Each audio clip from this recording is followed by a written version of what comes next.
Welcome back to the show. In a filmmaking career that has spanned over 30 years, my next guest is the man responsible for such cinematic classics as The House of Usher, Wild Angels, The Monster from the Ocean Floor, The Attack of the Crab Monsters, Little Shop of Horrors, and hundreds of others. A great many of his films are considered cult favorites, and many of their stars are now the biggest names in Hollywood. Please welcome Roger Corman.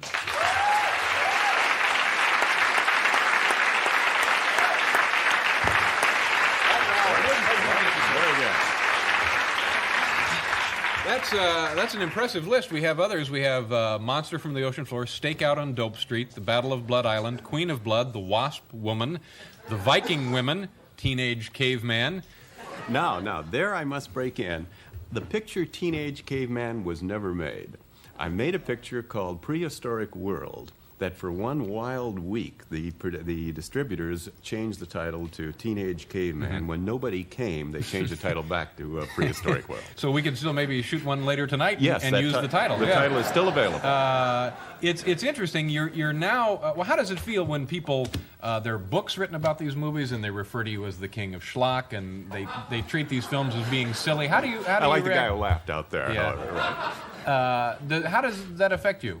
Well, I kind of like the books. That's very nice, and a certain amount of lecturing goes with it. It's the feeling that maybe I'm becoming an elder statesman that I'm not so totally pleased with, however. And now you're doing other things. You're helping to distribute the Tin Drum, Breaker Morant, and films that may be considered the other end of the scale, huh? Yes, we have a number of art films we're distributing. As a matter of fact, this fall, we're going to open Fitzcarraldo. It's going to be in the New York Film Festival, and it won Best Director Award at the Cannes Film Festival, so we're very pleased with that particular film. Now, earlier I mentioned that we could use this title and shoot a film after the show. You actually did that kind of schedule of shooting films, didn't you? Pretty quickly. Yes, most of the films, the ones you're referring to, were the earlier ones. I was shooting on schedules of anywhere from 5 to 10 days and budgets of anywhere from $50,000 to $100,000, the big time. 5 to 10 days? Right. What's the least amount of shooting you had for a movie? Well, there was a picture called The Little Shop of Horrors that I shot in 2 days and a night, and there's a musical off-Broadway based upon it playing now. And who was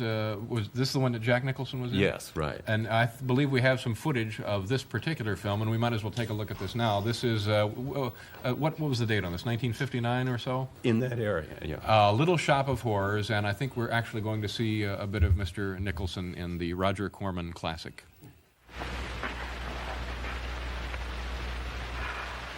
The patient came to me with a large hole in his abdomen caused by a fire poker used on him by his wife. He almost bled to death and gangrene had set in. I didn't give him much of a chance. There were other complications. The man had cancer, tuberculosis, leprosy, and a touch of the grip. I decided to operate. My patient just left. You could come in now. Most people don't like to go to the dentist, but I rather enjoy it myself. Yeah. Now, no Novocaine. It dulls the senses. This is gonna hurt you more than it is me. Oh, goody, goody, here it comes.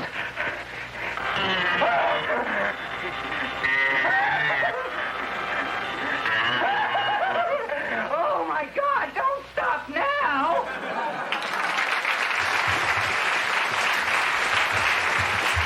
That's amazing.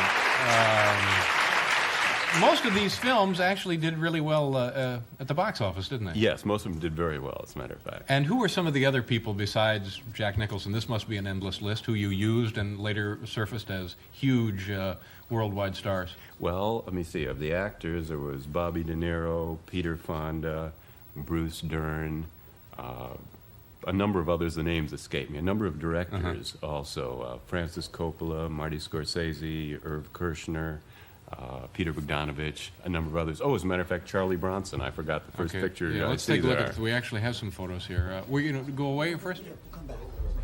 Okay, well, we're going to pause for a commercial, then we'll take a look at the photographs of the films with Mr. Roger Corman. We'll be right back. After talking to Roger Corman, we just saw a clip of the movie. Again, what was the name of that? Little House of Horrors? Little Shop of Little Horrors. Shop of Horrors. Right. Let me ask you a couple of questions. How does Jack Nicholson react to that part now? Does he? You've spoken with him recently? Oh, he speaks very well of it. He considers it to be one of the high points of his early career. Yeah. And the dentist was wearing a scarf. Any reason for that? Because he's not actually a dentist. It's a very involved plot. He has actually murdered the dentist. Oh, I see. This is a comedy. Uh-huh. And he's killed the dentist and is masquerading as the dentist until he can get rid of the body. Meanwhile, Jack is a masochist who likes to come to the dentist's office, comes while he is still trying to get rid of the body. Yeah. We're sometimes... It's fairly involved. You have to keep it straight here. now, these were made very cheaply, weren't they? Now, why... I mean... I suppose if you had a choice, you'd rather have a bigger budget, but why did you make so many inexpensive films? Well, for one thing, I didn't have very much money, and I was financing some of the films myself, and also I did a lot of films for American International Pictures, which was a small company at the time, and they didn't have too much money either, so it was kind of forced upon us. And some of these scripts, did you always have scripts? We generally had scripts. I would say most of the time there was something there to work with. Sometimes we would go in with, I wouldn't say we never went into production with no script, but sometimes we went in with a first draft script that we were rewriting as we were going along. It sounds dangerous, but I'm also guessing it was a lot of fun, wasn't it? Yes, it was. It was very stimulating, a little nerve-wracking occasionally. All right, now let's take a look at some of these photographs. These were taken, I guess these are production stills taken from the films that were being done. Yes, that was Machine Gun Kelly with Charlie Bronson playing one of his first leads. He was very, very good, and that was a film that got a certain amount of acclaim in Europe. It established Charlie something of a star in Europe and brought me to the attention of some European critics. All right. And here we have... Now, that was Prehistoric World, known briefly as Teenage Caveman, yeah. with Bobby Vaughn, Robert Vaughn, playing his first lead over there. Uh-huh. All right. This was Five Guns West, which is the first film I ever directed. I had a big schedule on that, 9 days. The circle is around Mike Connors. He was known at that time as Touch Connors. This was in the days of his agent represented, let me see, Rock Hudson, Tab Hunter, Race Gentry, a number of... Race Gentry? Race Gentry was one of the up-and-coming stars at the time, and he gave Mike the name Touch, and Mike used it for about a year, and then he said, I've got to get rid of this, and he became Mike Connors immediately. All right. There he is again, Touch. Is anybody working now like you used to, making the kind of films you used to make? Not really. It's very difficult today. Now, this is The Terror with Boris Karloff and, again, Jack Nicholson. That was a picture in which I really did not have a script.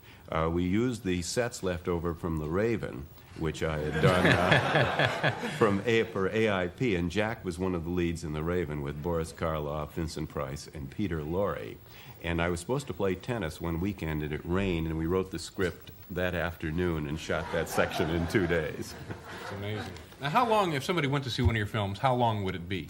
Oh, these were normal films. 90 minutes? Yeah, 80 2 to hours? 90 minutes, somewhere in that area. Maybe 95 sometimes. All right. Now, this is a good casting pair. Right. Ray Milland and Don Rickles.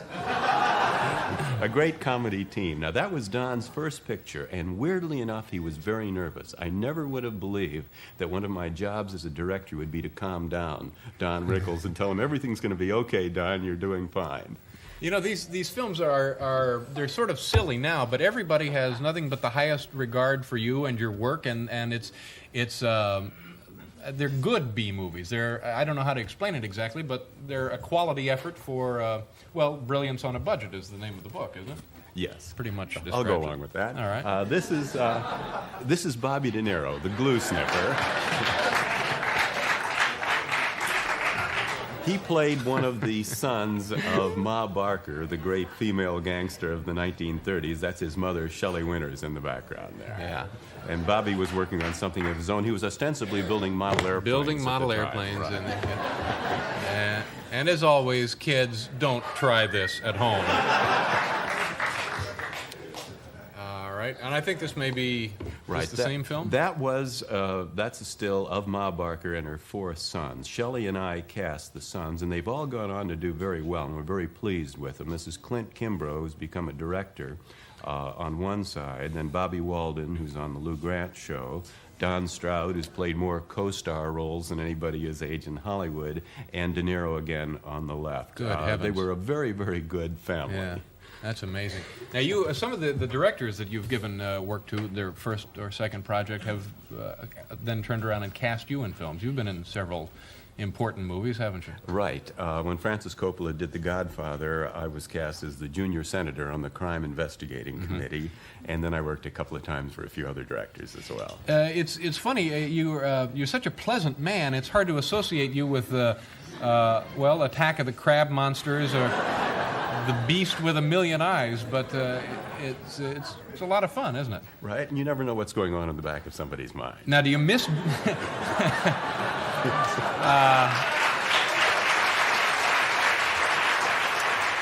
Now you're a big film executive. Do you miss this activity? Yes, it was. It really was fun when we were doing those. I was younger. We were playing with low budgets, and some of the films really were done almost as jokes to see if we could do a film. See if I could do a film in 2 days for $30,000. Now we're spending a little bit more money. Matter of fact, quite a bit more money, and it becomes a little more serious. Do you think that the motion picture industry will ever go back to courting those really, really cheap movies because of the budgets getting out of hand now? I think some of the budgets will retreat. Some of the $30, $40, $50 million budgets have been losing $20, $30, $40 million, and somebody's got to call a halt. But it can never go back to where it was. One, inflation has been a factor, but even discounting inflation, I think the various economics, which I needn't get into at the moment, work against that kind of film.